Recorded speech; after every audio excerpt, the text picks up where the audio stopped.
Você está pronto para abandonar a dor, silenciar a mente e despertar para quem você realmente é? Esses 10 princípios budistas não são apenas ensinamentos, são chaves para uma transformação profunda. Aqui você vai descobrir como soltar o apego, superar a raiva, aceitar a impermanência e, finalmente, encontrar a liberdade que não depende de nada externo. A paz que você busca começa agora. Princípio 1.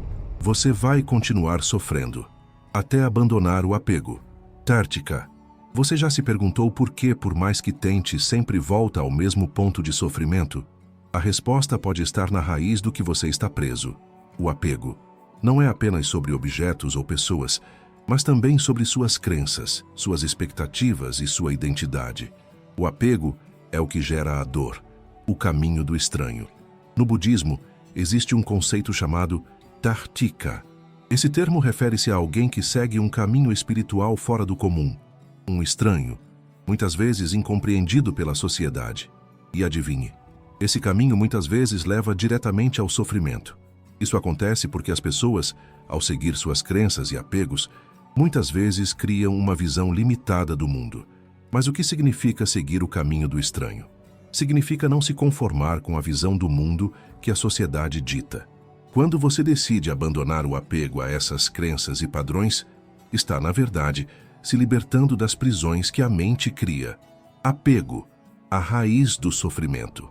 O apego é a raiz do sofrimento. Isso parece óbvio, certo? Mas deixe-me perguntar algo a você.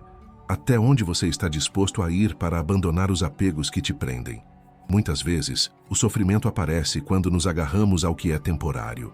Pensamos que precisamos de algo ou alguém para sermos felizes, mas esquecemos que a única coisa permanente no mundo é a mudança. Imagine um rio. Se você tentar segurar a água na mão, ela escorre. O mesmo acontece com o apego. Quanto mais você tenta segurar algo que é efêmero, mais sofre quando ele escapa de suas mãos. O apego cria a ilusão de controle e posse, mas tudo o que ele faz é aumentar a dor. Como se libertar do apego? Agora você pode estar se perguntando, como posso abandonar esse apego então?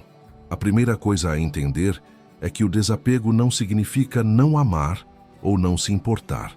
Significa entender que a verdadeira liberdade vem quando você não se prende a nada, quando você vê que o que você possui, o que você ama, está em constante transformação. O desapego é sobre soltar a necessidade de controle.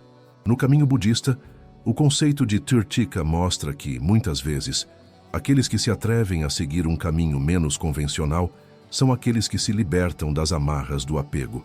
Eles não se deixam aprisionar pelas expectativas da sociedade ou pelas suas próprias crenças limitantes. A jornada do desapego. A verdadeira transformação acontece quando você olha para dentro e começa a questionar suas próprias crenças e apegos. O desapego não é algo que você faz de uma vez só. É um processo constante, um passo de cada vez. À medida que você desapega do que não serve mais ao seu crescimento, você começa a se libertar das limitações que criam o sofrimento. Você vai perceber que a dor, o medo e a ansiedade começam a desaparecer quando você deixa de depender do que é transitório para sentir-se completo. O desapego é, na verdade, um retorno à sua verdadeira natureza, uma paz imperturbável que não depende das circunstâncias externas. Afinal, se você ainda se apega a algo, está ignorando a verdade fundamental da vida. Tudo é impermanente. Ao perceber isso e começar a soltar suas expectativas e apegos, você descobrirá uma liberdade verdadeira, aquela que não pode ser tocada pela perda ou pela mudança. Assim, o caminho do Tártica é também o caminho da verdadeira transformação.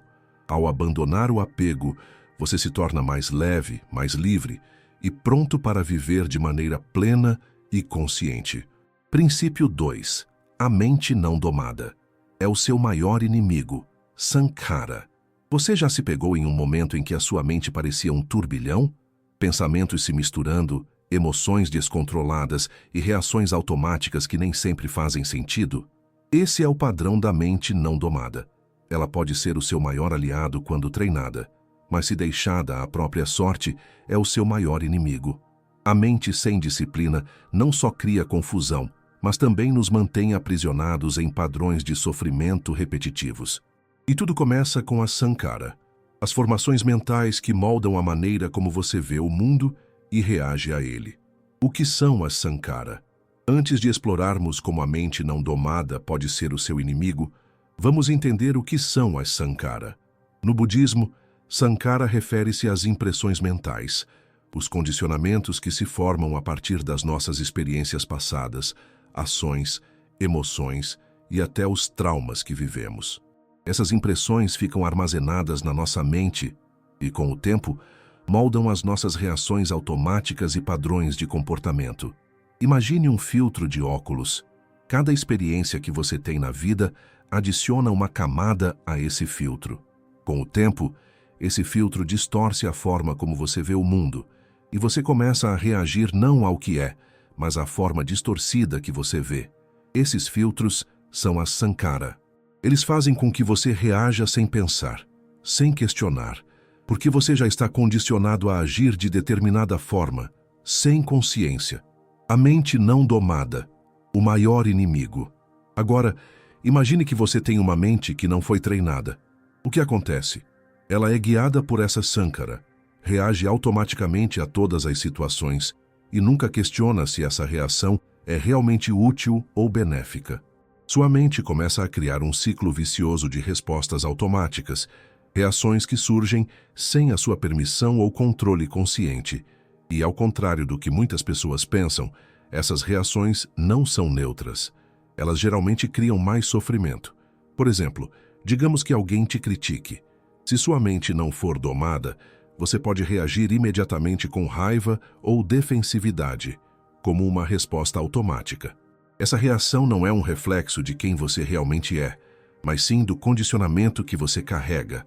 A raiva ou a frustração é apenas mais uma das reações automáticas que a mente não treinada costuma gerar. Esse comportamento é o que transforma a mente em inimiga. O sofrimento surge sempre que nos deixamos governar por esses impulsos mentais, sem questionar suas origens ou questionar se a nossa resposta é realmente alinhada com o que queremos experienciar na vida. Porque a mente não domada gera sofrimento. É importante entender que a mente não domada não é algo com o qual nascemos, mas sim algo que se forma ao longo da vida. Nascemos com uma mente em estado bruto, mas à medida que vamos vivendo, nossas experiências vão se acumulando e criando esses padrões mentais. Esses padrões de pensamento, sensação e ação são os que, por sua vez, geram sofrimento. Quando nos vemos em situações desafiadoras, nossa tendência é reagir com medo, raiva ou ansiedade. Mas por quê? Porque essas respostas são automáticas, elas não surgem da razão, do discernimento ou da compreensão da situação. Elas vêm das Sankara, ou seja, das impressões mentais que formam nosso comportamento sem que tenhamos consciência. Vamos pensar em um exemplo prático. Quando você sente inveja de outra pessoa, por exemplo, essa inveja não surge do nada. Ela é uma reação condicionada, talvez de alguma experiência passada em que você se sentiu inferior ou desvalorizado. Sua mente, em vez de observar a situação de forma neutra, reage com base no condicionamento do passado. E no final, o que isso gera? Sofrimento, porque a inveja nunca traz paz ou satisfação.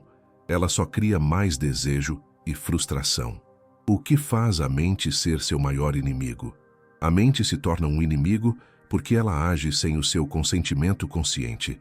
Ela pode gerar medo sem razão, pode fazer você se sentir inseguro quando não há ameaça real.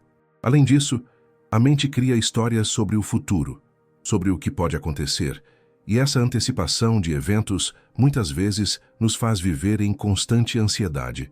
Ela nos prende no passado, fazendo-nos reviver velhas dores e arrependimentos, e nos aprisiona no futuro, criando preocupações e medos de algo que ainda não aconteceu. Este é o ciclo vicioso. A Sankara mantém esse movimento constante, sem que você tenha controle sobre ele, a menos que ativamente busque compreendê-las e transformá-las. Como você pode perceber, a mente não domada nos mantém dentro de um campo de batalha interno constante, onde a paz e a clareza são raras. e o sofrimento é constante. A mente domada, o caminho para a paz. Então, qual é o caminho? Como podemos transformar a mente de inimiga para aliada? O primeiro passo é a prática da atenção plena, mindfulness, e da meditação. Essas práticas ajudam a trazer consciência para o que acontece dentro da sua mente, permitindo que você observe a sankhara quando elas surgem, sem se deixar levar por elas. Quando você observa seus pensamentos e emoções sem julgá-los, você começa a perceber que eles não definem quem você é. Eles são apenas reações temporárias que podem ser transformadas. Não se trata de suprimir esses pensamentos, mas de reconhecer sua origem e aprender a lidar com eles de maneira mais saudável e equilibrada. Praticando o autodomínio mental. A meditação é um dos métodos mais eficazes para domar a mente. Ela ensina você a observar o fluxo de pensamentos e a perceber como as emoções surgem e desaparecem. Por exemplo, se você está meditando e de repente surge uma raiva ou frustração, você pode perceber essa emoção sem se identificar com ela. Você pode então observar como ela se espalha, como ela se alimenta de mais pensamentos, mas eventualmente como ela se dissipa, assim como uma nuvem que passa pelo céu. À medida que você pratica, você começa a perceber que essas emoções e pensamentos não são permanentes. Você não precisa reagir a eles de imediato. Você pode simplesmente observá-los e deixar que eles venham e se vão, sem permitir que eles conduzam suas ações, transformando a mente da reatividade à resposta consciente. Quando a mente é domada, ela se torna uma aliada poderosa. Ela não mais reage de forma automática e impulsiva, mas passa a responder de maneira mais consciente, mais alinhada com seus valores e intenções. Você começa a tomar decisões baseadas no discernimento e não na reação. Isso gera uma sensação de paz interna. Domar a mente significa que você ganha a capacidade de fazer escolhas mais saudáveis, de lidar com o estresse de forma mais eficaz e de viver com mais clareza e equilíbrio. E o mais importante, você começa a se libertar do sofrimento repetitivo que surge de reações automáticas. A mente não domada é, de fato, o maior inimigo no caminho do despertar. Mas o poder de transformar essa mente está em suas mãos. Ao reconhecer as sankhara que moldam sua vida e aprender a observá-las com uma mente consciente, você começa a conquistar a verdadeira liberdade. Não é uma luta contra a mente, mas uma prática de autoobservação e transformação. Quando você domar a mente, ela se tornará um instrumento de sabedoria e paz, ao invés de uma fonte interminável de sofrimento. Princípio 3. Quem não entende a impermanência vive preso na dor. Maya. Você já se pegou tentando segurar algo que estava indo embora? Talvez tenha sido uma pessoa, um momento especial ou até um sucesso na vida. E o que acontece? Você se sente perdido quando aquilo desaparece, como se o chão sumisse sob seus pés. A dor, o sofrimento, as preocupações, tudo isso nasce do mesmo lugar. A nossa resistência à mudança e a nossa ignorância sobre a impermanência da vida. Maya, a ilusão da permanência. Maya, no budismo, é a ilusão que criamos sobre a permanência das coisas. Desde o momento em que nascemos, somos condicionados a acreditar que o que vemos ao nosso redor é duradouro, sólido, seguro, e nos apegamos a isso. Queremos que as coisas permaneçam como estão, que a vida continue em um estado confortável e previsível. Mas, e se eu te dissesse que essa crença é a origem do sofrimento? Imagine que você está segurando uma flor delicada na mão. Ela é linda, tem um cheiro doce e, por um instante, você sente uma felicidade genuína por tê-la. Mas, se você insistir em segurá-la com força, o que vai acontecer? Ela vai murchar, ela vai se quebrar. E você vai sofrer, não pela flor em si, mas pela sua tentativa de mantê-la quando ela estava destinada a se transformar. A vida é exatamente assim. Nada permanece. Cada momento, cada pessoa, cada sensação, tudo está em constante mudança. E quando nos apegamos ao que é transitório, estamos essencialmente lutando contra a corrente da vida. Esse é o grande ensinamento de Maya. O sofrimento não vem das mudanças, mas da nossa tentativa de impedir que elas aconteçam. Por que acreditamos na ilusão da permanência? Agora me deixe perguntar. Por que será que é tão difícil aceitar a impermanência? Por que nos agarramos ao que está indo embora, seja um relacionamento que termina, uma fase da vida que passou ou até mesmo um sonho que se desfez? A resposta é simples: o medo. O medo de perder o que amamos, o medo do desconhecido, o medo da mudança. Desde pequenos, somos ensinados a buscar segurança. Queremos estabilidade. Queremos saber o que vai acontecer no dia seguinte. E por isso criamos essa ilusão de que a vida deve ser estática. O problema é que a vida não é assim. Ela é fluida, imprevisível e mutável. E tentar resistir a essa fluidez apenas gera frustração, o sofrimento da resistência. Pense nos momentos da sua vida em que você sentiu dor profunda. Muitas vezes, essa dor não vem apenas da perda em si, mas da resistência à perda. Quando algo se vai, seja uma pessoa, uma oportunidade ou até uma visão de mundo, nós lutamos contra essa mudança. Eu não posso perder isso. Eu não posso deixar isso ir embora. Mas no final, quanto mais você tenta segurar, mais forte é o sofrimento. Quanto mais você resiste, mais a dor cresce. E isso é o que cria o sofrimento, a resistência à impermanência. Já reparou como, quanto mais você tenta segurar uma situação, mais ela escorrega entre seus dedos? Seja uma relação tóxica, um trabalho que não te faz feliz, ou até um pensamento que você insiste em ter. Quando resistimos à mudança, ela se intensifica. A impermanência como fonte de liberação. Agora imagine um cenário completamente diferente. E se ao invés de resistir à mudança, você começasse a aceitá-la como uma oportunidade? E se você olhasse para as perdas como portas que se abrem para algo novo e melhor? Em vez de chorar pela flor que murchou, você poderia se perguntar: o que mais a vida tem para me oferecer? A aceitação da impermanência, da fluidez da vida, é a chave para libertar a mente da dor. Quando você entende que nada é permanente, você começa a viver com mais leveza, mais desapego, mais serenidade. Você entende que cada momento, cada sensação, cada pessoa tem seu tempo e seu papel. E ao invés de resistir, você começa a fluir com a vida. Como viver em harmonia com a impermanência? Praticar o desapego não significa não amar ou não se importar com as coisas e pessoas ao seu redor. Pelo contrário, o desapego é uma forma de amar mais profundamente, pois ele vem de um lugar de aceitação. Você ama porque entende que tudo é transitório, e isso só torna o amor mais puro e verdadeiro. Vamos a um exemplo simples. Imagine que você está em um relacionamento. Se você teme constantemente perder a pessoa, se você tenta controlar tudo o que acontece, você está criando uma prisão para si mesmo e para o outro. Mas se você entender que a pessoa pode estar em sua vida por um tempo e depois seguir seu caminho, você começa a apreciar mais profundamente cada momento juntos, sem o peso do medo da perda, o poder de aceitar a mudança. Aceitar a impermanência também significa viver o momento presente com mais intensidade. Quando você se desapega da ideia de que algo precisa durar para sempre, você começa a viver cada segundo como ele é, com gratidão e presença.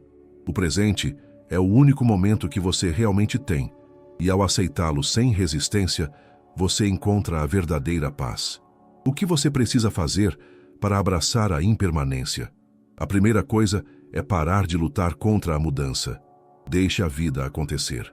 Se algo acabar ao invés de se agarrar a isso, pergunte-se: o que posso aprender com essa experiência? A cada fim, há um novo começo.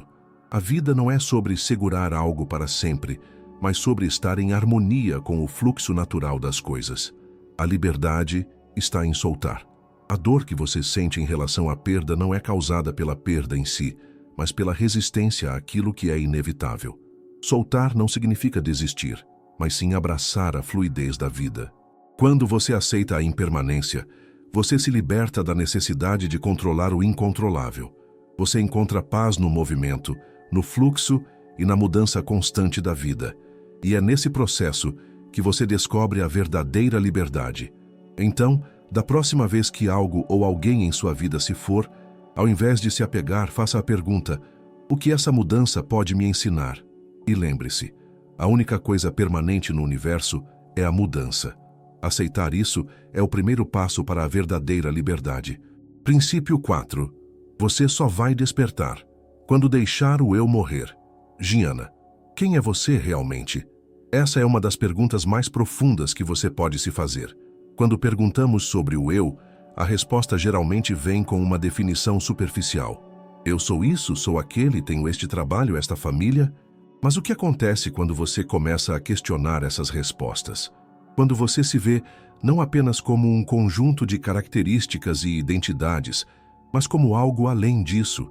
A resposta a essas perguntas pode ser a chave para o despertar espiritual e emocional que você tanto busca. O eu, a construção mental. Você já reparou como o eu que você conhece e carrega consigo é, na verdade, uma construção mental? Desde o momento em que nascemos, a sociedade começa a moldar quem acreditamos ser. Nos dizem quem devemos ser, o que devemos fazer, como devemos agir. Esses papéis vão se acumulando e nos condicionando, e o que acontece é que começamos a nos identificar com esses papéis e com a narrativa da nossa vida. Mas o eu que você conhece não é você de fato. Ele é apenas uma construção baseada em experiências passadas, em rótulos que foram dados a você e nas expectativas do mundo. Agora olhe para si mesmo e pense: você é apenas o seu trabalho? Você é apenas o nome que os outros te chamam? Se você tirar todos os rótulos e características, o que sobra? Muitas vezes, essa é uma pergunta que nos amedronta, porque a resposta é nada. Ou melhor, algo que não podemos definir com palavras. O verdadeiro eu é algo além da mente e das definições, algo que não pode ser encapsulado em uma descrição. Essa é a verdadeira essência do Jnana, a sabedoria profunda, que nos leva à compreensão de que o eu é ilusório. Jnana, o conhecimento que vai além da mente. Jnana, no budismo, não é o conhecimento superficial que você adquire com estudos ou livros. É o conhecimento direto, experiencial e intuitivo da verdadeira natureza da realidade.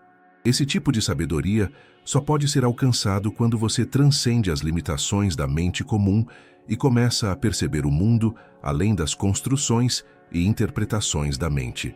Imagine por um momento que você está observando o céu. Você vê nuvens passando, mas você sabe que as nuvens não são o céu.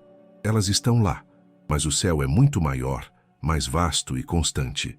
Da mesma forma, seus pensamentos, emoções e identidades são como nuvens, transitórias, mutáveis e passageiras. O que você realmente é, o que está além da mente e das identificações, é o céu, o espaço de consciência que observa tudo sem se identificar com ele. Agora, pense por um momento. O que aconteceria se você deixasse o eu morrer? Se você soltasse essa ideia fixa de quem você é e abrisse espaço para a verdadeira percepção da realidade? Deixar o eu morrer, o caminho para o despertar. Deixar o eu morrer não significa literalmente desaparecer ou se tornar uma pessoa sem identidade. Não é sobre aniquilar a sua individualidade, mas sim parar de se identificar com ela. O eu que você pensa ser é construído de todos os seus desejos, medos, preferências e aversões. Quando você começa a perceber isso, você vê que não há um eu fixo, mas uma série de experiências que surgem e desaparecem. Ao deixar o eu morrer, você não perde sua essência, mas ganha uma nova liberdade. Você se torna mais leve, mais aberto e mais receptivo às experiências da vida. Você começa a perceber que a verdadeira paz não está em manter o controle ou definir quem você é, mas em se entregar ao fluxo natural da vida sem a constante necessidade de defender a sua identidade. Ego e medo, a mente que nos impede de despertar. O ego é a construção mental que cria o eu. Ele é a voz interna que constantemente diz: isso é seu, você deve defender isso. Não deixe que te tirem o que você é. O ego vive com medo de ser apagado, de perder o controle. E é por isso que ele se apega a tudo o que é transitório. O ego tem medo da morte porque sabe que, ao morrer, ele perde toda a sua identidade. Mas a grande verdade é que o ego nunca vai morrer. Ele apenas se transforma, se dissolve e reaparece em novas formas. Mas ao deixar o ego morrer em uma experiência de não identificação, você se conecta com o que está além dele, a verdadeira natureza da sua mente e do universo. Exemplo: o sorriso do Buda e a percepção do eu. Imagine um mestre budista sentado em meditação. Seu rosto expressa serenidade e paz, mas o que mais chama a atenção é que ele não está tentando ser esse mestre. Ele não está tentando se mostrar como uma figura espiritual, porque ele não se vê mais como algo separado. Ele não é a figura do mestre, nem o Buda. Ele simplesmente é. Essa é a diferença. Ao morrer para o eu do mestre, ele se conecta com algo maior, o sorriso da sabedoria, o estado de pura consciência e presença. Esse estado de pura consciência é o que todos buscamos, mas ele só se torna possível quando abandonamos a crença na separação e no ego, a sabedoria que liberta. Quando o eu morre, você é capaz de ver a vida sem filtros, sem julgamentos, apenas como ela é. Jhana, essa sabedoria profunda é a capacidade de ver a verdade da existência sem as camadas de interpretação da mente. É a liberdade de ser quem você realmente é, sem as construções que a sociedade ou você mesmo colocou sobre si mesmo. Não é sobre desistir de você, mas sobre se libertar da ideia de que você é aquilo que pensa ser. Você é algo mais vasto, mais profundo e mais livre. O despertar está em viver além do eu. Então, o que você ganha ao deixar o eu morrer? Liberdade. Liberdade do medo, da raiva, da ansiedade. Liberdade para viver o momento presente com autenticidade, sem a necessidade de se proteger ou se definir. O despertar espiritual não é sobre alcançar algo distante, mas sobre perceber o que você sempre foi. A sabedoria de Jhana é uma sabedoria que traz clareza à sua vida, que dissolve as camadas de ignorância e medo, permitindo que você experimente o mundo como ele realmente é. Agora pergunte-se: você está pronto para morrer para o eu que você conhece, para descobrir quem você realmente é? Princípio 5. A raiva é um veneno que você bebe esperando justiça. Krodha. No budismo, a raiva é conhecida como Krodha, que significa aversão ou ódio. É uma emoção destrutiva que surge quando não conseguimos aceitar a realidade ou quando sentimos que fomos tratados injustamente. A raiva, assim como qualquer outro veneno, não faz mal ao outro, mas a quem a sente. Em vez de trazer solução, ela nos aprisiona, gerando mais sofrimento.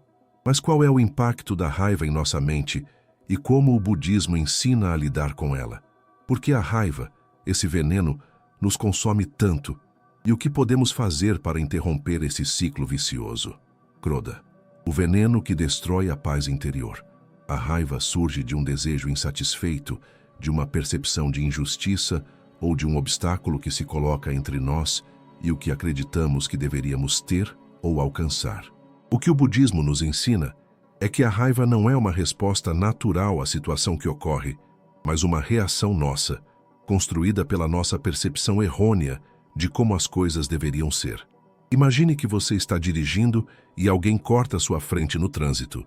Sua primeira reação, provavelmente, será sentir raiva, irritação e frustração. Você pode até pensar: essa pessoa não tem respeito por mim. Mas o que está acontecendo é que você está reagindo de acordo com sua própria expectativa de como o mundo deveria ser. Talvez você espere que todos sigam regras ou que o respeito mútuo seja automático. No entanto, a realidade é que não podemos controlar as ações dos outros, e quando nos apegamos a essas expectativas, criamos sofrimento. A raiva que sentimos é uma reação ao nosso desejo de que o mundo seja diferente do que é. Krodha, no budismo, é essa tensão que surge quando a nossa mente não consegue aceitar a impermanência das situações ou quando ela se agarra ao que considera justo ou injusto. Raiva, o resultado da ilusão de controle. O que o budismo nos diz é que o sofrimento surge quando tentamos controlar o incontrolável. Quando sentimos raiva, estamos, na verdade, tentando forçar a realidade a se ajustar às nossas próprias expectativas. Isso acontece porque acreditamos que somos merecedores de algo, ou que o outro deve agir de determinada maneira para que possamos ser felizes ou satisfeitos. Por exemplo, se alguém te ignora ou te ofende, a raiva surge porque sua mente quer corrigir essa injustiça. Mas, na verdade, a única coisa que você está controlando é o sofrimento que está criando para si mesmo ao se apegar à ideia de que a outra pessoa precisa mudar para que você se sinta melhor. A verdadeira dor não vem da ação do outro, mas da nossa reação a ela. Essa atitude é baseada na ilusão de que podemos controlar o comportamento dos outros e até o resultado das situações da vida. Quando não conseguimos controlar isso, nos sentimos frustrados e a raiva se torna uma forma de auto-engano, onde acreditamos que ela vai trazer alguma resolução, quando na verdade ela só intensifica o sofrimento. Crodha e o ciclo de sofrimento. A raiva, como todo vício, tem o poder de nos manter em um ciclo vicioso. No budismo, a raiva está intimamente ligada ao ciclo do samsara, ou o ciclo de nascimento, morte e renascimento. O samsara é o ciclo de sofrimento que nós criamos a partir do apego e da ignorância. Cada vez que reagimos com raiva a algo, criamos mais karma, perpetuando o sofrimento e mantendo-nos presos nesse ciclo de reatividade. A raiva faz com que a mente se torne obstruída, não permitindo que possamos ver a realidade com clareza. Quando estamos com raiva, as emoções dominam nossos pensamentos e não conseguimos agir com discernimento. Tudo o que vemos é a injustiça, o erro ou a dor que sentimos, e isso nos impede de perceber as verdadeiras causas da nossa insatisfação. Por isso, a raiva é um dos maiores obstáculos para o desenvolvimento espiritual no budismo. Quando estamos envolvidos em raiva, não conseguimos perceber a impermanência das situações, que é a base de todos os ensinamentos budistas. Tudo é transitório, e qualquer situação que nos cause sofrimento, incluindo as ofensas, não vai durar para sempre. A raiva impede que vejamos isso. A prática do desapego e da compaixão para superar Crodha. No budismo, a chave para superar a raiva não é suprimi-la ou ignorá-la, mas transformá-la. A prática de compaixão e desapego é fundamental para entender e transformar a raiva. O budismo nos ensina que, ao cultivar a compaixão, podemos começar a ver o sofrimento do outro e entender que as ações dos outros são, muitas vezes, impulsionadas por sua própria dor e ignorância. Quando nos apegamos à ideia de justiça, acreditamos que precisamos revidar, corrigir ou restaurar a ordem. Mas o verdadeiro caminho da sabedoria no budismo não envolve buscar a vingança ou a punição, mas sim libertar-se da necessidade de fazer com que os outros paguem pelo que fizeram. A compaixão permite que você veja a humanidade no outro, ao invés de se fixar na sua ofensa. A meditação da compaixão, metta. Uma prática poderosa no budismo para superar a raiva é a meditação de compaixão, metta. Essa prática envolve a visualização e a invocação de bons desejos, não só para nós mesmos, mas também para os outros, inclusive aqueles com quem temos dificuldades. Ela nos ajuda a substituir a raiva por sentimentos de amor e bondade. Na prática de metta, começamos nos concentrando em nossa própria felicidade e bem-estar. Gradualmente, expandimos essa intenção de bem-estar para os outros, para amigos, familiares, pessoas desconhecidas e até aqueles que nos causaram sofrimento. Isso nos ajuda a liberar o apego à raiva, criando um espaço para a paz interior, o vingador interior, o poder da mente que transforma a raiva. O que muitas pessoas não percebem é que, ao cultivar a compaixão, você não só ajuda os outros, mas também transforma a si mesmo. Cada vez que você escolhe não reagir com raiva, mas com compreensão e compaixão, você está tomando o controle da sua mente. Você está se libertando da prisão do ego, que exige justiça e controle. Imagine um cenário onde você tem o poder de escolher entre se vingar ou se libertar. A raiva alimenta a necessidade de vingança, e a vingança só perpetua o sofrimento. Mas a escolha da compaixão é a verdadeira liberdade, porque ela quebra o ciclo de reação impulsiva e abre caminho para uma mente mais calma e equilibrada. O impacto da prática na vida diária. A prática de deixar a raiva ir pode não ser fácil, especialmente em situações em que nos sentimos profundamente ofendidos. Mas cada passo em direção ao perdão e à compaixão nos aproxima de uma mente mais tranquila. Ao deixar de esperar que os outros ajam de acordo com nossas expectativas, começamos a experimentar uma paz duradoura que não depende das circunstâncias externas. Em situações cotidianas, quando a raiva surge, respire profundamente e pergunte-se: qual é a verdadeira causa do meu sofrimento? Estou controlando essa situação ou ela está controlando a mim? Com o tempo, você começa a perceber que não há necessidade de se agarrar à raiva. Ela não traz alívio e, em vez disso, só contribui para um ciclo de sofrimento contínuo, libertando-se do veneno da raiva. Quando você começa a perceber que Croda, a raiva não é algo que pode ser controlado ou mantido para sempre, você se liberta. Não se trata de eliminar a raiva, mas de entender sua origem e sua natureza ilusória. Ao cultivar a compaixão e a paciência, você começa a mudar sua relação com a raiva, transformando-a em uma oportunidade de crescimento. Você já percebeu como uma mente sem raiva pode ser mais feliz e equilibrada?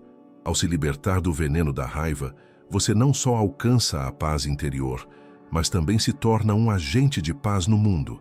Ao deixar de esperar que o outro pague por suas ações, você finalmente se liberta do sofrimento e entra no caminho da verdadeira sabedoria. Mas se perceber que o caminho está bem debaixo dos seus pés, tudo que você ama vai desaparecer. A iluminação é possível neste mesmo corpo. Isso é o que liberta, anitia, impermanência.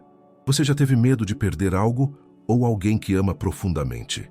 Essa sensação de apego pode ser tão forte que mal conseguimos imaginar uma vida sem aquilo que amamos. A ideia de perda nos gera pavor, desconforto e muitas vezes até desesperança. No entanto, no budismo, aprendemos que tudo é impermanente, desde os momentos mais felizes até as coisas mais dolorosas. E essa impermanência não é algo a ser temido, mas sim entendido e abraçado. Essa compreensão é o que liberta a mente e o coração. A verdadeira liberdade vem quando você aceita que tudo o que você ama, tudo o que você considera importante, vai eventualmente desaparecer. Isso não significa que devemos viver sem amor ou sem a capacidade de nos apegar. Significa que precisamos compreender que os apegos não são permanentes e que a verdadeira paz vem quando paramos de lutar contra isso. Anitia, impermanência, a verdade fundamental da vida. No budismo, o conceito de anitia se refere à impermanência, a ideia de que tudo está em constante mudança. Nada na vida é fixo ou eterno, e tudo o que existe é transitório. Isso inclui tanto os momentos de felicidade quanto as dificuldades. O budismo nos ensina que o sofrimento surge quando nos apegamos ao que é temporário, ao que não podemos controlar. Quando você ama algo ou alguém, você naturalmente deseja que esse amor dure para sempre. Porém, o que a vida nos mostra constantemente é que nada dura para sempre. As pessoas mudam, os objetos se desgastam, as situações e circunstâncias evoluem. A impermanência é a única constante no universo, e em vez de lutar contra isso, a verdadeira paz começa quando você aceita essa verdade com um coração aberto. O medo da perda, como a impermanência, gera sofrimento. Agora pense por um momento. O que acontece quando você sente que vai perder algo que ama? Esse medo de perda é uma das principais causas do sofrimento humano. Você se apega ao que tem, porque teme que se vá. Esse apego gera uma ansiedade constante, um medo de que a vida seja imprevisível ou injusta. O medo da perda é natural, mas o problema é que ao temer a perda, você perde a capacidade de realmente viver o momento presente. Em vez de aproveitar o que você tem, você começa a se preocupar com a possibilidade de não tê-lo no futuro. Isso tira a paz e a felicidade de você no presente. Você fica preso a um ciclo de ansiedade e insegurança, sem realmente viver de forma plena. A transformação. Abraçando a impermanência. A verdadeira transformação ocorre quando você começa a abraçar a impermanência. Em vez de ver a perda como algo a ser temido, você começa a vê-la como uma parte natural e saudável da vida. Tudo o que você ama, seja uma pessoa, uma ideia, um momento ou até um objeto, está fadado a desaparecer.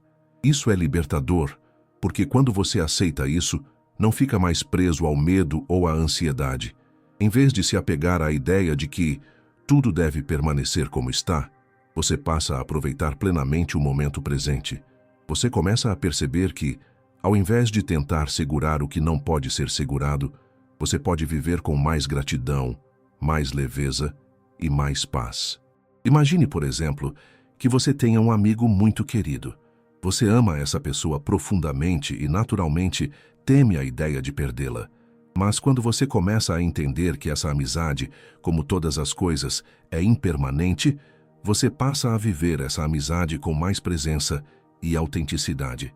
Você não a toma como garantida, e cada momento se torna mais significativo, mais valioso. Você ama mais profundamente, sabendo que cada momento é único e temporário, praticando o desapego e a aceitação. O conceito de desapego no budismo não significa não amar ou não se importar com as pessoas ou as coisas. Significa simplesmente não se prender à ideia de que aquilo é permanente. Isso não quer dizer que você deve ser indiferente ou insensível. Pelo contrário, o desapego saudável é o que permite que você ame verdadeiramente, sem medo da perda, sem a necessidade de controle. O desapego é sobre entender que o que você tem, o que você ama, vai mudar, e está tudo bem com isso. A verdadeira paz vem da aceitação da impermanência, e isso não diminui o valor do que você tem. Pelo contrário, isso aumenta o valor, porque agora você sabe que cada momento de amor, de felicidade e de gratidão é único e precioso. A liberdade que vem da impermanência. Quando você entende e aceita a impermanência, você se liberta da necessidade de controlar, de manter as coisas como estão. Você começa a viver de forma mais leve, sem o peso de querer que tudo dure para sempre. Você aceita que a vida é como uma onda no oceano, que vem e vai, mas que é preciosa justamente porque é transitória. Essa aceitação leva à liberação do sofrimento, porque ao entender que nada dura para sempre, você libera sua mente das expectativas irreais e das frustrações que surgem quando as coisas não saem como você planejou. Quando você aceita a impermanência, você começa a viver com mais gratidão por cada momento. Exemplo de transformação: a história do Buda e o rei. Uma das histórias mais profundas no budismo fala sobre o rei Pasenadi. Em uma conversa com o Buda, o rei expressou sua dor ao perder algo que amava muito: sua esposa, sua filha e seus amigos. O Buda, com sua sabedoria, respondeu que o sofrimento era inevitável, pois tudo o que ele amava estava destinado a desaparecer. Mas o segredo para a verdadeira liberdade estava em aceitar a impermanência, não como algo negativo, mas como uma parte natural da vida. O rei então passou a entender que, ao aceitar a perda e a mudança, como parte do ciclo natural da existência, ele poderia viver com mais serenidade. Ele deixou de ver a perda como um castigo ou injustiça e a percebeu como uma parte do fluxo da vida. Isso o libertou do sofrimento e o trouxe à paz.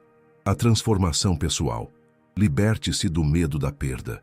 Agora, imagine que você, ao compreender e abraçar a impermanência, começa a mudar sua perspectiva sobre tudo o que você ama. Ao invés de se agarrar ao que é transitório, você começa a viver com mais presença, aproveitando o que você tem agora. Isso não significa que você vai deixar de amar, mas que você vai amar de forma mais profunda e genuína, sem o medo de perder. Ao libertar-se do medo da perda, você se torna livre para viver plenamente, aproveitando cada momento e sendo mais grato pelas pessoas, experiências e coisas que aparecem em sua vida, sabendo que elas são preciosas porque são efêmeras. Sua transformação está na aceitação da impermanência. A verdadeira transformação acontece quando você libera o medo da perda e aprende a viver no presente, aceitando que tudo o que você ama está em constante mudança. Isso não significa que você se torne insensível ou que deixe de amar. Pelo contrário, você começa a amar de uma forma mais livre e autêntica, sem a carga do medo ou do apego. Ao abraçar a impermanência, você se liberta da ansiedade, do apego e do sofrimento. Você começa a viver mais leve, mais feliz e mais equilibrado. Cada momento, cada experiência, cada ser querido se torna ainda mais precioso, porque você entende que, como tudo na vida, eles também são transitórios. Agora, ao terminar esse vídeo, você tem uma escolha: continuar vivendo com o peso do medo da perda ou abraçar a impermanência e liberar-se da ansiedade. A transformação real está em aceitar que tudo que você ama vai desaparecer. E isso é o que liberta. Ao liberar o controle e aceitar o fluxo da vida, você começa a viver de maneira mais verdadeira, mais profunda e mais serena. Princípio 7. A ilusão do controle. Está prendendo sua alma no samsara, locus de controle. Quem é você quando não está tentando controlar tudo ao seu redor? Essa pergunta nos leva diretamente à essência de um dos maiores obstáculos que enfrentamos na vida: a ilusão do controle. Vivemos em uma sociedade onde o controle é visto como algo positivo, algo necessário para alcançar o sucesso, a estabilidade e a segurança. Mas o que acontece quando você se apega à ideia de que deve controlar tudo? Como isso afeta a sua vida emocional e espiritual? No budismo, a ideia de controle é um dos maiores causadores de sofrimento. Estamos tão acostumados a tentar controlar nossas circunstâncias, nossas emoções, as reações dos outros e até os resultados das nossas ações, que muitas vezes nem percebemos o quanto essa necessidade de controle nos aprisiona no ciclo de samsara, ou seja, o ciclo de nascimento, morte e renascimento, o ciclo do sofrimento. O controle, o caminho para o sofrimento. No budismo, acreditamos que o controle é uma ilusão. A ideia de que podemos controlar todos os aspectos da vida, o que acontece conosco, como as outras pessoas agem, e até mesmo o futuro, nos leva a um estado constante de ansiedade, frustração e estresse. A verdade é que, por mais que tentemos, não podemos controlar tudo. A vida está em constante fluxo, e a impermanência, anitya, governa todos os aspectos da nossa existência. O controle só nos aprisiona. Quando você tenta controlar tudo, você está basicamente tentando resistir à realidade. Essa resistência gera sofrimento, pois ao invés de aceitar a fluidez natural da vida, você entra em conflito constante com o que está acontecendo. Isso faz com que você viva em um estado de alerta, de medo constante de perder o controle, o que só aumenta o sofrimento e o estresse. Imagine, por exemplo, que você tem um objetivo muito claro: alcançar uma promoção no trabalho ou alcançar uma certa situação financeira. Você começa a se sentir pressionado e ansioso, porque acredita que se não alcançar isso, algo muito ruim acontecerá. Nesse momento, você está tentando controlar os resultados e as circunstâncias. Mas a verdade é que não há garantia de que as coisas acontecerão como você espera. Isso cria uma expectativa irrealizível que só gera angústia e decepção quando os resultados não atendem às suas expectativas. Samsara, o ciclo do sofrimento, criado pelo controle. No budismo, o samsara é o ciclo de sofrimento que ocorre devido ao apego, desejo e ignorância. O apego ao controle é uma das formas mais sutis e destrutivas de apego, pois nos faz acreditar que somos donos das circunstâncias e do futuro. A ilusão de controle é um dos maiores obstáculos para a libertação, porque ela nos mantém presos na roda do sofrimento. Quando não conseguimos controlar algo, ou quando as coisas não saem como esperávamos, ficamos frustrados e ansiosos, alimentando o ciclo do samsara. A ilusão do controle cria expectativas e desejos que nunca são totalmente atendidos, e essa constante insatisfação nos mantém em um estado de sofrimento perpétuo.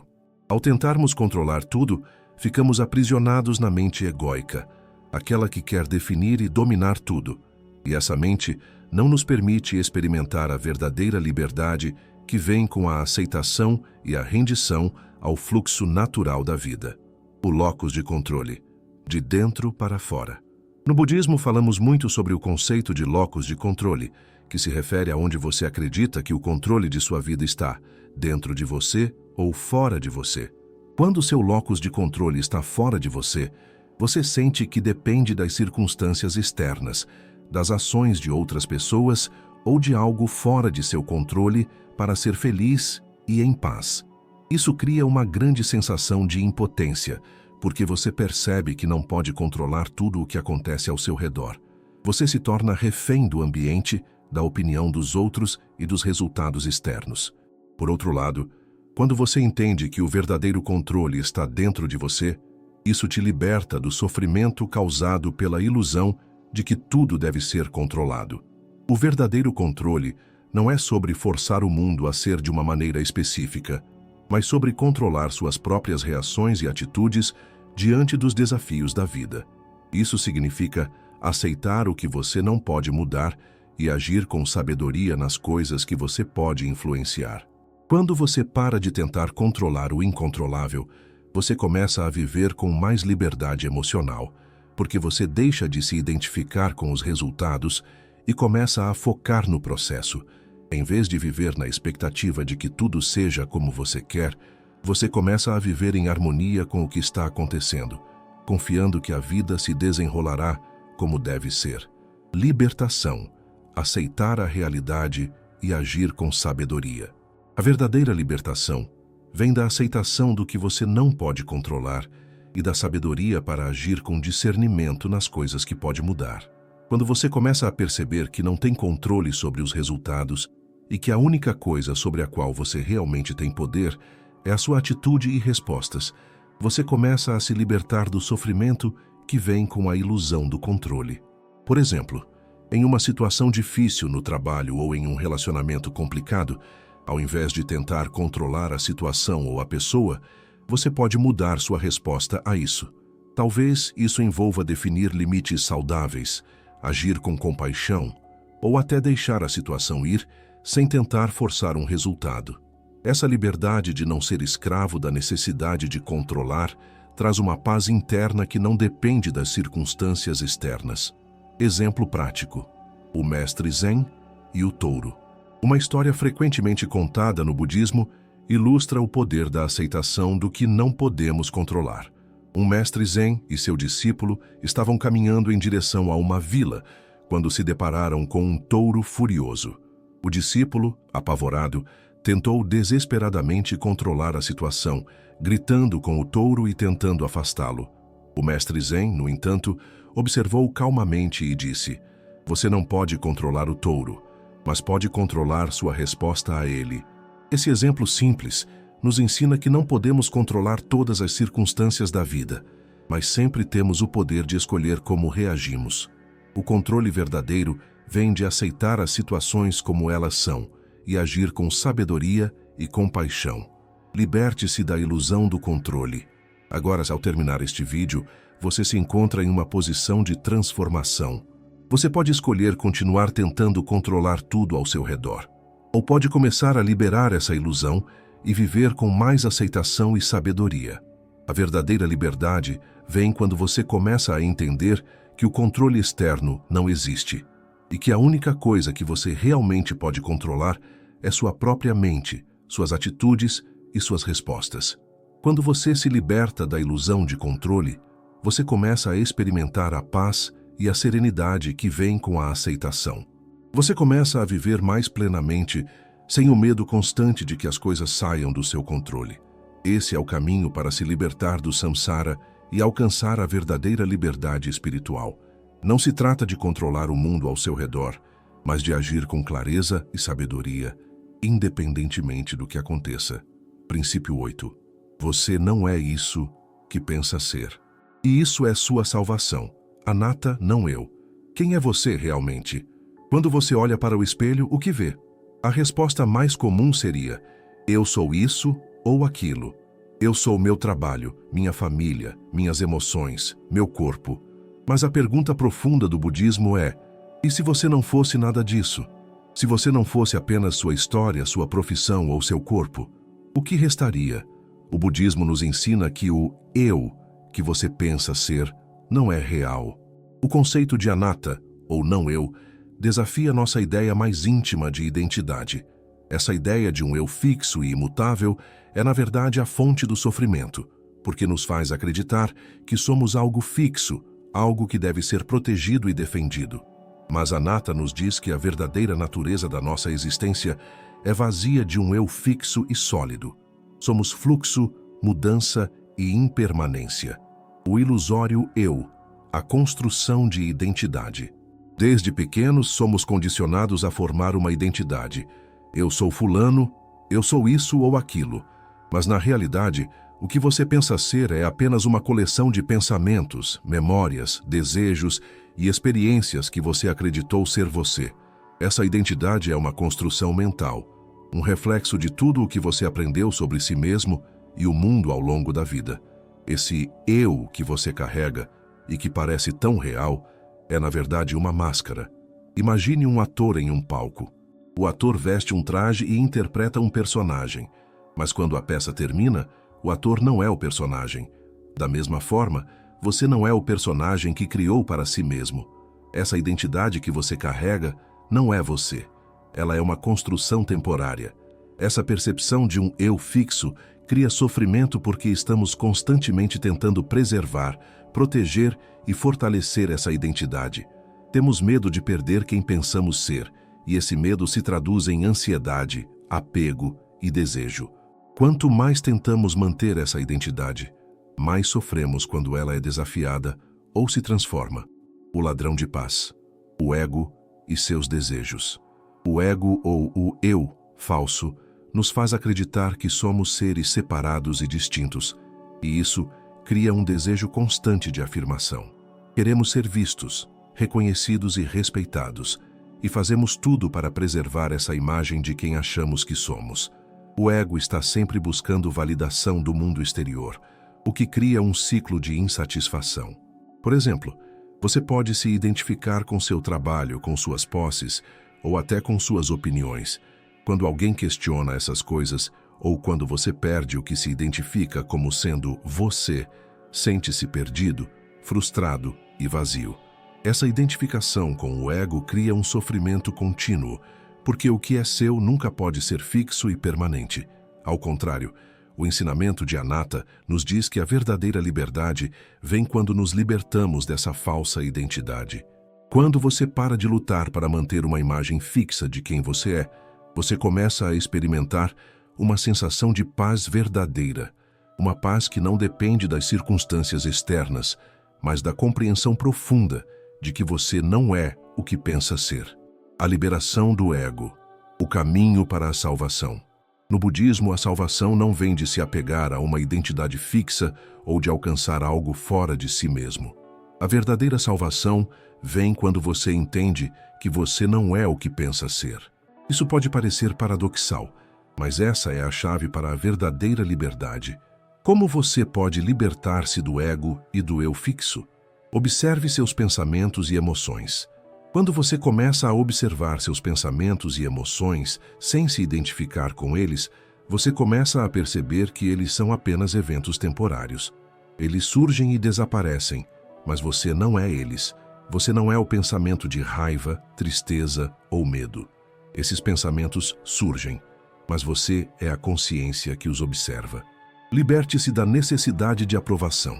O ego vive da necessidade de ser validado pelos outros.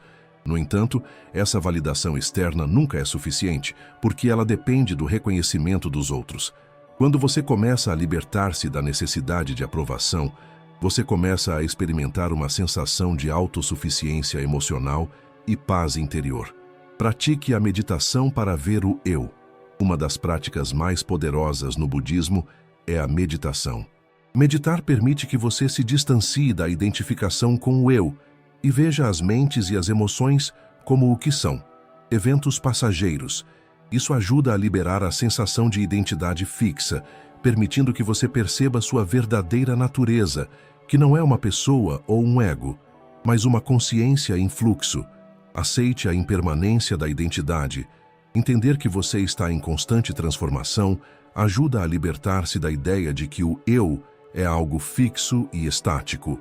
Quando você aceita a impermanência, você começa a ver a identidade como algo fluido e flexível. Isso permite uma verdadeira libertação, porque você deixa de ser prisioneiro de um eu imutável e rígido. Deixe o controle do eu morrer. O ego tenta controlar tudo. Como as pessoas o veem, como você deve agir, como deve se comportar.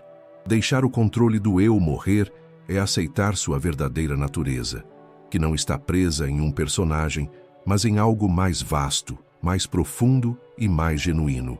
A verdadeira liberdade, o caminho para a autocompreensão. Quando você entende que não é o que pensa ser, você começa a viver com mais leveza. Você começa a ver que sua essência não está em suas posses, seu status ou sua história, mas em algo mais profundo, uma consciência pura e imutável. Essa compreensão é a verdadeira liberdade. Por exemplo, quando você se desapega da ideia de que precisa ser uma pessoa bem-sucedida ou de que precisa se encaixar em um determinado papel, você começa a viver de forma mais genuína e espontânea, sem o peso do ego. O caminho do despertar budista é, então, um caminho de libertação do ego, onde você começa a perceber que você é maior do que o que pensa ser, a verdadeira essência do ser. Ao final deste vídeo, a transformação verdadeira e profunda ocorre quando você começa a questionar o que realmente significa ser você. Você se dá conta de que a identidade que você carrega é apenas uma máscara, uma história temporária. E quando você entende isso, você começa a viver de maneira mais plena, mais livre, sem se identificar com a ilusão de um eu fixo. Essa é a verdadeira salvação, a compreensão de que você não é o que pensa ser, e isso é sua libertação. Agora você pode começar a agir com mais sabedoria, compaixão e presença, sabendo que sua verdadeira essência vai além do ego. Você está pronto para viver livre da prisão da identidade, abraçando sua natureza verdadeira e experimentando a paz profunda que vem com a compreensão de Anatta. Princípio 9. O sofrimento é o caminho, mas só para quem tem coragem de olhar. Dukkha. O sofrimento e a coragem de encará-lo. O que você faz quando a dor entra na sua vida? É natural querer evitar o sofrimento, fugir dele ou tentar se distrair para não ter que enfrentá-lo. Mas no budismo, aprendemos uma lição fundamental. O sofrimento não é algo a ser temido ou evitado, mas algo que, quando entendido corretamente, pode se tornar o caminho para a verdadeira libertação e sabedoria. O sofrimento, no budismo, é chamado de dukkha. E dukkha não se refere apenas à dor física ou emocional, mas também à insatisfação fundamental que sentimos quando nos apegamos às coisas temporárias e incontroláveis da vida. Quando não conseguimos aceitar as coisas como são e nos apegamos ao que é transitório, experimentamos sofrimento. A verdadeira transformação vem quando temos a coragem de olhar para o sofrimento de frente, sem desviar os olhos ou ignorá-lo. O sofrimento como parte natural da vida. Muitas pessoas acreditam que o sofrimento é algo errado ou anormal. Vivemos em uma sociedade onde buscamos evitar a dor a todo custo, seja através do consumismo, distrações ou outras formas de fuga. No entanto, o sofrimento é uma parte inevitável da vida. A única coisa certa em nossa existência é que tudo muda e que a dor, a perda e o desconforto são aspectos naturais dessa mudança. No budismo, uma das 4 nobres verdades ensina que o sofrimento, dukkha, faz parte da existência humana. E embora isso possa parecer desolador à primeira vista, a aceitação desse fato é, na verdade, libertadora. Quando aceitamos que o sofrimento é inevitável, paramos de lutar contra ele e começamos a usá-lo como uma ferramenta para o nosso despertar. Coragem para encarar o sofrimento. O caminho para a sabedoria.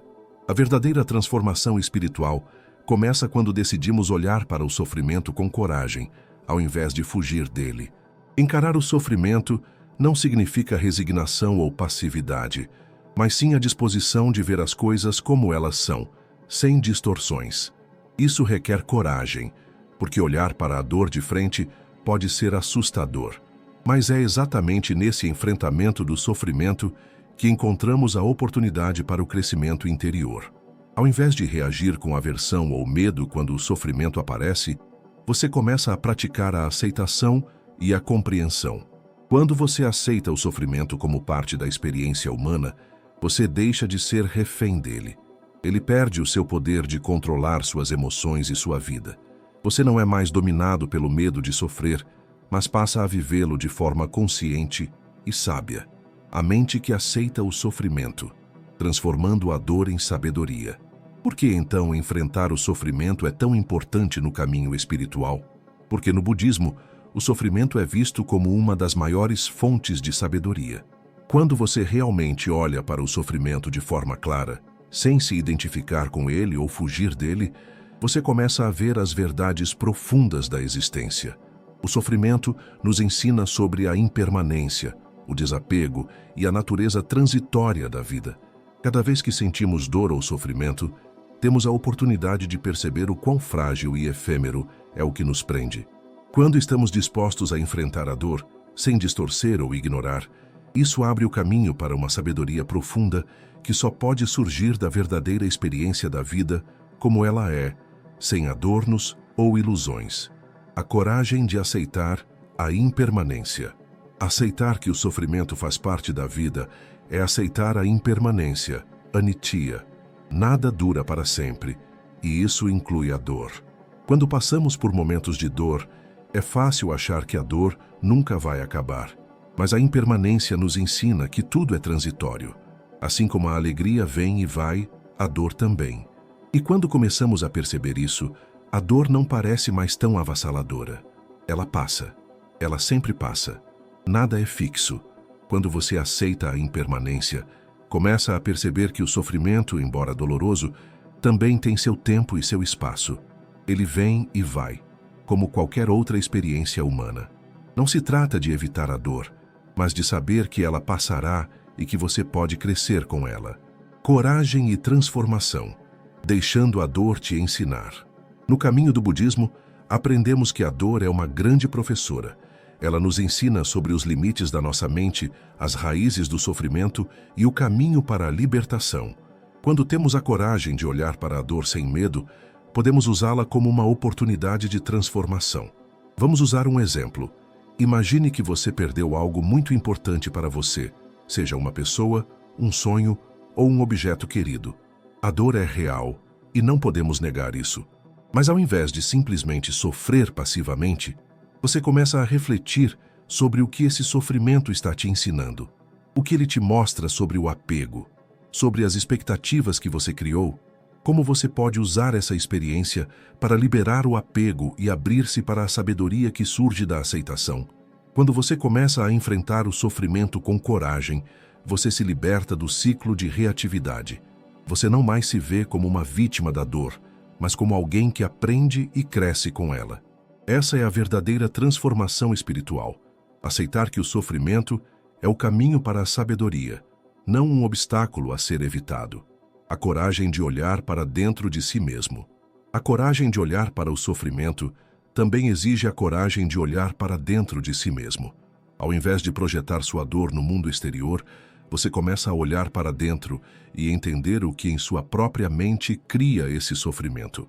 Isso exige uma mente aberta, sem julgamentos, e a disposição de questionar as crenças e percepções que você tem sobre o mundo e sobre si mesmo. No budismo, essa prática é chamada de auto-observação ou atenção plena, mindfulness. Ao praticar mindfulness, você começa a perceber seus pensamentos e emoções sem se identificar com eles. Você começa a perceber que o sofrimento não é algo que acontece com você, mas algo que nasce da sua relação com os pensamentos, crenças e emoções. A coragem que liberta. O sofrimento, quando compreendido e aceito, se torna um caminho de libertação, mas isso exige coragem. Coragem para olhar para dentro de si mesmo, coragem para enfrentar a dor e coragem para ver a impermanência em tudo o que acontece. Quando você tem a coragem de encarar o sofrimento, sem se refugiar em distrações ou negações, você começa a experimentar uma paz verdadeira. Então pergunte a si mesmo: você tem a coragem de olhar para o sofrimento e aprender com ele? O caminho para a paz, a sabedoria e a liberdade começa quando decidimos não fugir da dor, mas usá-la como um trampolim para o despertar espiritual. Princípio 10. É preciso perder o velho eu para descobrir quem você realmente é. A ilusão do controle é uma das maiores fontes de sofrimento no samsara, o ciclo de nascimento, morte e renascimento, onde nos encontramos presos pela ignorância e pela reatividade. A vida, como sabemos, é imprevisível e mutável, mas insistimos em querer controlar tudo: nossas emoções, as circunstâncias, as pessoas e até o futuro. A ideia de que podemos moldar o mundo conforme nossas necessidades e expectativas cria um falso senso de segurança, mas na realidade, o que ela gera é um constante ciclo de frustração e ansiedade. Essa busca incessante por controle é uma prisão invisível, um dos maiores obstáculos para o despertar espiritual. É preciso perder o velho eu para descobrir quem você realmente é. O velho eu é o ego, uma identidade construída com base no apego a ideias, crenças e desejos que nos afastam da nossa verdadeira natureza. O ego se apega ao controle, acreditando que ao dominar o que acontece à sua volta, encontrará paz e felicidade. Esse ego vive na ilusão de que é possível evitar o sofrimento e a perda, mas na verdade, quanto mais se apega ao controle, mais se afasta da liberdade. O ego busca, com unhas e dentes, proteger a sua identidade e manter tudo de acordo com as suas expectativas. Porém, essa identidade fixa, que acreditamos ser nós, é apenas uma construção mental, uma série de rótulos e experiências que a mente acumula ao longo do tempo. Esse velho eu cria a sensação de que estamos em constante perigo e necessidade de controlar para sobreviver, mas, na verdade, é apenas um ciclo de resistência à vida como ela é. Quando você decide perder o velho eu, você começa a experimentar a verdadeira liberdade. Isso não significa renunciar à sua individualidade ou se tornar uma pessoa sem identidade, mas sim perceber que você não é suas crenças, seus medos ou seus desejos. Ao perder o apego àquela imagem fixa do eu, você se abre para uma vida de aceitação, flexibilidade e, acima de tudo, presença. Você deixa de lutar contra o fluxo natural da vida e começa a fluir com ele. Quando nos desapegamos do controle, começamos a viver com menos medo e mais sabedoria. Aceitar que a vida é mutável e que as circunstâncias são muitas vezes imprevisíveis nos liberta da ansiedade constante de querer moldá-la ao nosso gosto.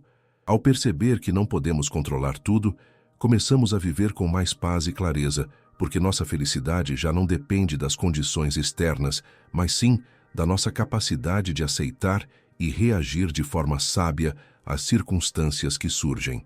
A verdadeira liberdade interior vem quando colocamos o controle dentro de nós, ou seja, quando aceitamos que o único poder que temos sobre nossas vidas é o poder de escolher como reagir aos acontecimentos. Essa mudança de perspectiva, de tentar controlar o que está fora de nós para dominar nossa mente e nossos pensamentos, é o que nos permite deixar o velho eu para trás. Imagine por um momento que você não se identificasse mais com o ego e com a necessidade de controlar. Como seria sua vida se você se permitisse viver mais livremente, sem a pressão constante de precisar que tudo fosse perfeito ou de que as pessoas agissem da maneira como você espera? Isso não significa ser passivo ou indiferente, mas sim ser consciente e equilibrado nas suas ações, aceitando que a vida é um processo constante de transformação, onde nada é permanente. Ao perder o velho eu, você começa a se conectar com uma versão mais profunda de si mesmo, aquela que não depende de condições externas para ser feliz. Essa liberdade interior não pode ser tocada pelas perdas, pelos imprevistos ou pelas mudanças. Quando você se desapega do controle, você encontra a verdadeira paz que vem da aceitação da impermanência da vida e da confiança no fluxo natural da existência.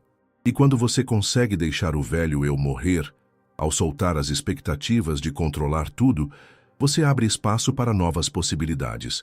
O que você pensava ser você se dissolve, e o que resta é uma consciência mais ampla, mais conectada com o presente, mais verdadeira. Esse é o caminho da liberdade. A verdadeira transformação acontece quando deixamos de ser escravos do ego e da ilusão de controle e começamos a viver com mais leveza, sabedoria e serenidade. Então, pergunte a si mesmo: você está pronto para deixar ir o velho eu e abraçar quem você realmente é?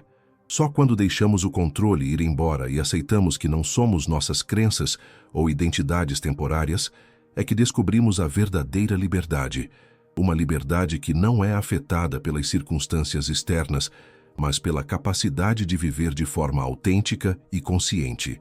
Esse é o caminho para o despertar, onde você finalmente se liberta do samsara e experimenta a verdadeira paz interior. Esses princípios nos mostram que a verdadeira transformação vem de dentro, ao liberarmos o apego, aceitarmos a impermanência e abraçarmos a sabedoria do momento presente. Se você sente que esses ensinamentos ressoam com você, inscreva-se no canal para continuar explorando mais sobre o caminho da paz e da liberdade interior. Deixe seu comentário abaixo compartilhando como esses princípios impactaram sua jornada. Vamos crescer juntos nesse caminho de autoconhecimento e despertar. Até o próximo vídeo!